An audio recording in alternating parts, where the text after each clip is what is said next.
As our Nate Benson reported last half hour, a few dozen employees at the Buffalo Tesla factory were let go this week. Their firings came just a day after Tesla Workers United announced its unionization effort at the facility.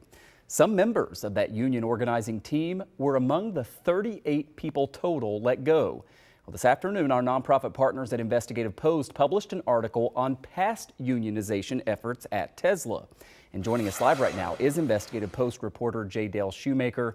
Dale, it's always great to have you on the show. And I guess let's start with what's happening here and now and in Buffalo. What do you know about these new unionizing efforts that were announced this week and what issues they're bringing up that they're fighting for? Sure. So what we know at this point is that Tesla Workers United is seeking to unionize the workers at the Tesla plant. There's about 2,100 total people there, estimated. And they're starting on what's called the autopilot side. These are the people who are inputting data into computers collected by Tesla's self-driving cars. They're putting the data into a software program to better train those cars. The union effort is starting on that side of the factory, but they're actively reaching out to the manufacturing side. That's where they make charging equipment for cars and other things. And so at this point, they announced the campaign on Valentine's Day. The next day, as you noted, 38 people were let go. The union is saying that that is in retaliation for their efforts. And what the union is really asking for here is better pay.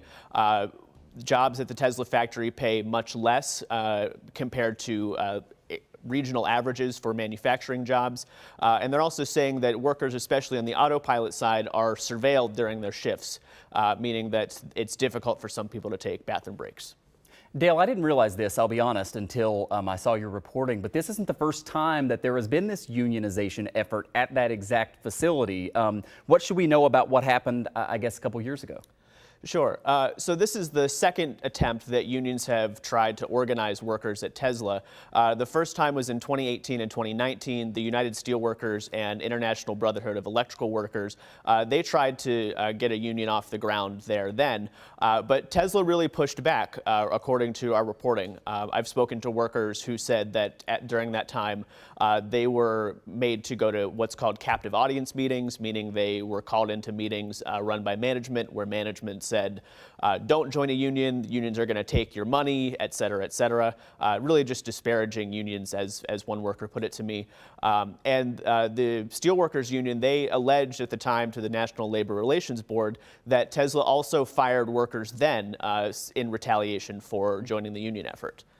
So Tesla, of course, as you and others at Investigative Post have reported so much on, got nearly $1 billion in state money to come here and build in South Buffalo. It came with these job requirements. A lot of people have been critical of all of this. I know you spoke recently with State Senator Sean Ryan. He had some interesting things to say about what's missing from the deal, especially when it comes to unionizing.